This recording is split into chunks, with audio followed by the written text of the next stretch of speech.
All right, guys. Well, welcome to the first episode of Behind the Bench, and I am sitting behind the bench. You get it? Got it. You're probably wondering, well, what am I looking at, and where's Daniel, and that kind of stuff. Well, Daniel theoretically should be in this video, but I forgot to hit the record video button when we did this. So I only have the audio.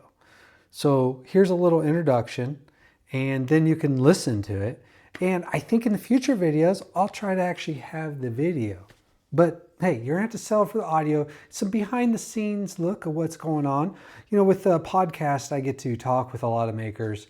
And this is a little attempt to document the makers as they progress over the years and to give their fans and enthusiasts a little behind the scenes look. So here we go, episode 1. Hope you enjoy it. Daniel-san. Hi, what's up? I see you fixed that chair of yours. Yeah, I put I didn't have WD-40, so it smells like PB Blaster now, so that's good. I was going to use a penetrant oil. I need to quit being cheap and get Croil. That stuff smells better. Is that the cancer causing stuff? Oh, it's all cancer causing, but so are Oreos. When we did that podcast, dude, I'm still editing that thing, and your chair is creaking all over the place. Oh, I'm sorry. I should have PB Blastered it the last time. Dude, do you want to see something cool? It's not cool. This is pathetic. I don't know if you can see that. Okay, I have just laser madness. I am trying to get the perfect long pole. Yeah. It's so difficult because I'm trying to cut them before I heat treat. Okay. So I don't want to put a bunch of work into it and then like somebody comes in and bumps my laser or something stupid. I don't know. Yeah. You think that's dumb? I don't think it's dumb. I think that it's I do lasered long pulls on some knives, and because I don't like there's a few things like you can use a slitting saw, but then it gets these like really wide radiuses, or you can use a keyway cutter, but I really wanted like a 50 thou high long pull, and the smallest keyway cutter I can get is a 16th, and then with like any run out and everything else, you end up being at like 65, 66 instead of like 62. So Sheffield guys would have punched them in, and so there would have been square. It would have been but square you're on not all forging sides. out of a bar of steel. Yeah, so I think the long pull looks better, and I cut them in. I cut them in post heat treat, and I get the knife all timed up, and I make sure everything's good, and then I scribe a line, and if it's 50 thou high, I kind of go 50 thou down, and then I go to that line it up, clamp it down, shoot air on it, dry air, and then just let it run. It takes a long time to cut them. I mean, 45 minutes is what it's taking to cut. Yeah, I'm at like an hour and a half. Yeah, I can send you for a really settings. long one. Yeah. But yeah, I like the keyway cutters, but I keep breaking them. Yeah. Those will wake you up when you break those things.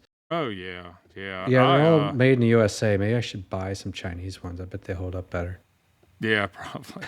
They'll probably be more expensive with all the tariffs. But I had a buddy of mine got a Gorilla Mill, end mill. Gorilla Mill.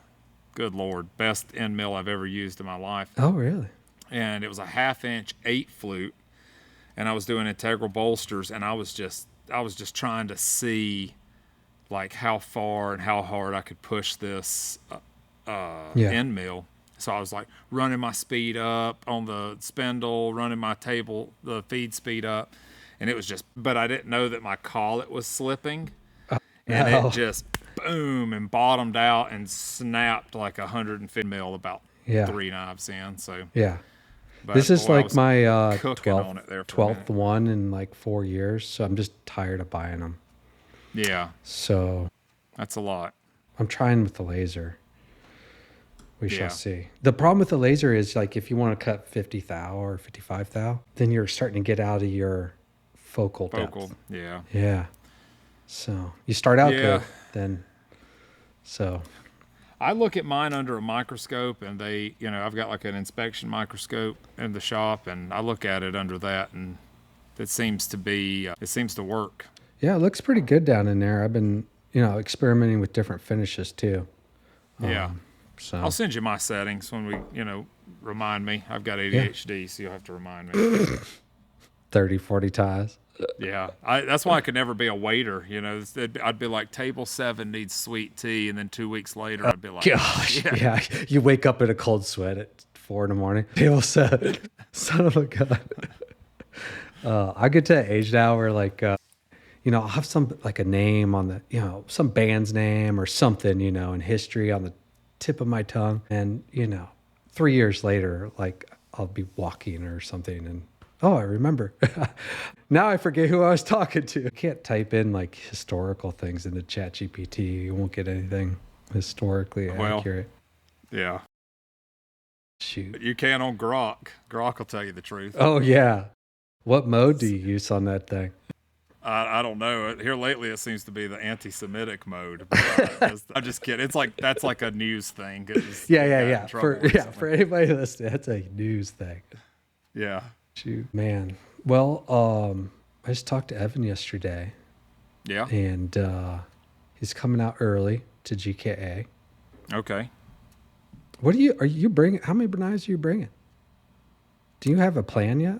Yeah, We'll see. I've got a plan. I've got a tentative plan. I know I want to there's one delivery that I need to do. I'm going to try to drift away from doing deliveries at shows for the most part, because, you still always want to build something for a show. My goal is I'd like to bring 3 or 4 knives, but I would like to bring 3 or 4 top tier knives, like something with a color case hardening in Damascus, and then, maybe I've got this gun stock lobster knife that I'm starting to design. So it would be like a little split back lobster knife with a file on one side.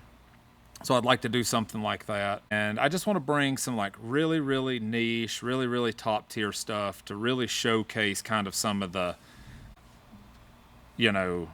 things that I'm doing that are outside of the realm of just your basic fixed or like single blade trapper or whatever. There was a Japanese maker, I can't remember his name right now. Give me 3 years, I'll remember it. But yeah, he was making lobster pattern gun stocks. I don't know what it is with people wanting stuff to open up in both ends of a gun stock, but he was making them. It might have been Ryu or whatever. I don't think his so. name is. I don't think so. No. I think it's somebody else. Yeah, this one I'm designing. I like his gun stock style. Okay. So it has like this very faint flare that's kind of reminiscent of his, and I'm pulling directly from that. I don't mind, admitting that. Like I like that profile. I'm not direct copying it, but there's definitely some of that styling there, and I think it's going to be a really, really cool design. Yeah, that'll be fun. You like my new trick? Tom Crine taught me this. Jesus, what is this trick? Glue paper towel to the end of your thumbs. That way, when you're grinding, because I grind my blades by hand, so when you grind, you don't because your thumbs always bleed when you grind. The heat gets to them. Yeah. So okay. So now they don't bleed anymore. But then, well, the downside is that I have to walk around out in public with paper towels glued to my thumbs for a day. It's trade-offs. So earlier when you said was the laser thing a stupid idea? This is the stupid idea. No, this works really good. Evan uses finger tape, and I bought some of it. I got like this like Elastoplast type of stuff. Yeah, that stuff. That stuff's garbage. Okay. Well, apparently Brawny paper towels and super glue is way better. It's Viva paper towels. I don't use Brawny. Can't hide money, huh, Mike? Shoot, when you're walking around in high cotton like me. Most expensive paper towel they make. You might as well buy T-shirts. Do you use them? I have. Gotta try them. They don't scratch. Yeah, oh no, they're they great. Don't scratch. They're great. Yeah, this is the best. I mean, I've never blew my nose on a better paper towel. I'll tell you that much. So they're actually hard to blow your nose into. Honestly, they're too thick. If you're gonna, I tell you what, if you were to only have one paper product in your house, right? Okay. Yeah. It would be paper towels. You could do anything with paper towel. Yeah, because you can do anything. Like you can't eat wipe it your if you're like Kleenex. desperate. Yeah. So get a little fiber. Yeah. Yeah. Terrible for a septic system, but other than that, paper towels are great. Yeah, I just had my septic pumped. Yeah, Too much, too much grease going down in there, I guess. yeah. All that fry bread in Arizona, probably. We don't fry too much, but cooking steaks and stuff like that inside. Yeah. Yeah, that's a pro tip. I've got the filter in your septic tank. I'm sure you're on septic, right? Yeah. Or do you just have like a hole in a ditch out back or Yeah. something? I use it to fertilize my lawn. That's why the weeds Uh, grow so well. and that filter, you gotta I put a pipe in there, a PVC pipe, and I Okay. epoxied it in there. And then I put a little T on the top of the PVC so I can just reach in there and grab it and then wash that filter out real quick once a year. Huh. It's Because, interesting. yeah, I learned the hard way because I just paid like $400 a while back to have that pumped. Yeah. Not cool. They take that down to the city of Phoenix and they put it into a water, so-called filtration Yeah. plant Turn it back into water. and turn it back into water. Yep. Soak it in So fluoride, and it's good to drink again. I'm not even going there. We're going to get banned for this. They're putting atrazine in the water, No, They're turning the frogs. Well, dude, thanks for. yeah, no problem. It was fun. Hopefully it turns out well without the creaky chair. We'll just say my Yeah. house is haunted or something. Yeah, I took a few of our off-color jokes out, but most of it made it. I know. Keep them They were- in. Keep one the was fact pretty that good. Evan's a Dominican in, please. I did keep that in. Okay, good. Hey, we're just talking about facts. Yeah. Yeah, you gotta watch out when you're down in Dominican Yeah. vacationing. Bunch of Evans running around. Yeah. Shoot. All right, man. This is fun. I don't know. We'll keep trying these. Behind the bench. BTB. Behind the bench. What do you think? That sounds great. What's going on behind the bench today is I had to bead blast off all the Cerakote off of one side of the color case hardened frame that I just did that turned out absolutely perfect. And now I'm having to anneal it so I can recolor case it. So all because the Cerakote finish didn't turn out the way it needed to. And then I tried to sand it off, but I breached the Cerakote and I had to start over from scratch on that one. So Did you build hopefully- a Cerakote cabinet or what are you doing for that? what I'm doing for that in the future is paying someone else to do it. So I I believe just saw that one is- for sale. Langmeyer. I think that's the route to go, personally, because it's not worth me burning in hell for eternity for all the cussing that I'm doing for saving $30 or whatever it's going to cost me to have someone Cerakote it. There's a company called Langmeyer Systems in Texas. I think Okay. they're selling cheap Cerakote cabinets now. Yeah. They start at $12.50. Unless There that's you go. dollars. That's in 1250 dollars. Or 12, Yeah. 12 Yeah, I know you can make one a lot $12.50. cheaper, but 1,250. Yeah, that's not in the budget right now. I'm going to pay somebody to do it for a while. Yeah. Do you have gun guys near you? I 'Cause, got a guy. they're all set up for that. Yeah, I got a guy. Yeah. But he keeps like putting me off, so he's like, Just I can show do it up. Friday. Just show and I'm up, like, bro. well, I Just need show to up to I need 8 to sell o'clock. this knife Thursday. Like, I don't have time to wait till Friday, buddy, but whatever. But anyway, yeah, so I'm going to get this one recolor cased hopefully tonight. We'll see. And then hopefully it turns out well. I'm actually going to try a little bit something different that I wanted to try anyway. When to you see if I can build get that some fire, do you yellows. build it outside or how does that work? No, I pack everything into a crucible with bone and wood charcoal. And then I put that crucible into the heat treat oven No way. at 1350 degrees. And this last time I ran it for 2 hours. I'm probably going to run it for an hour and 45 minutes this next time and see what happens. And yeah, so that's what you do. And then you quench it in water. And this water just so happened to be this time aerated with pure oxygen. Did you go down to the think nursing home or where'd you get that? No, it's like industrial oxygen. So it's not a nursing home grade. which they're on their way out anyway. They probably give them the bad oxygen anyway. I can see you in there Yeah. exchanging, hooking up your propane tank. Thanks, Nana.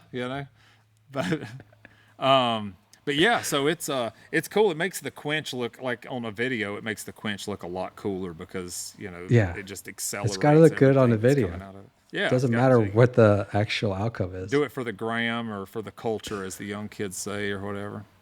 Is it for the culture though? I don't know. I think that's when people are fighting. Oh, okay. It's culture. It's a cultural thing. Yeah, Yeah, this yeah. is That's always an excuse. I'm just fighting the bank right now, just to try to. I got to get this knife out so me and the bank don't fist fight. I guess, but Yeah, I know about that. but yeah. So we'll see. We'll see what happens. Hopefully, this anneal's right. I can clean it up again and then bolt it to my little jig that I had to build to keep everything straight. Bolt it to that, and You're so deep down this rabbit hole. yeah, it's worth it though, man. I think it's going to be dope. I mean, really, I think everybody watching this is gonna wonder. Well, You're a sick okay. man. You're sick. There's Well, so they many were things that calling are me the easier. mad scientist on, on the Discord. Discord until I let people know that my uncle was Dirty Dutch Mantel from WWE, and then all of a sudden I'm Are you Dirty serious? Dan, which makes it sound like I don't. Oh, that's where that came from. don't Then? take a bath. Yeah. Yeah. Did you follow wrestling at all growing up? I don't No, know if Mennonites no. watched wrestling. No. No.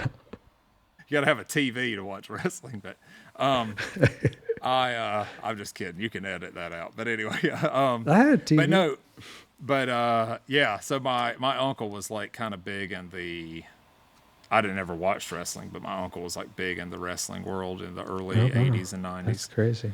But yeah, but the mad scientist thing, I mean, definitely I'm deep down this rabbit hole. And the collectors are expressing a lot of interest. And I think that we have to do things that are hot and fresh and cool. And there's not really any other slip joint guys doing this. Rick Dunkerley's, he's a folder guy. Sure. He's done some color case. And John Horgan, he does, a lot of these Master Smiths, fixed blade guys do a lot of color case stuff. But anyway. Well, I think the longer you're in it, the more you just got to do your own thing. Whatever it is. I think it's going Just to be got to cool. do your own thing. Whatever interests you. Cool, man. Well, I gotta get outside, do some work. All right, Dan. Thanks for hopping on, man. It was fun. Yeah, no problem.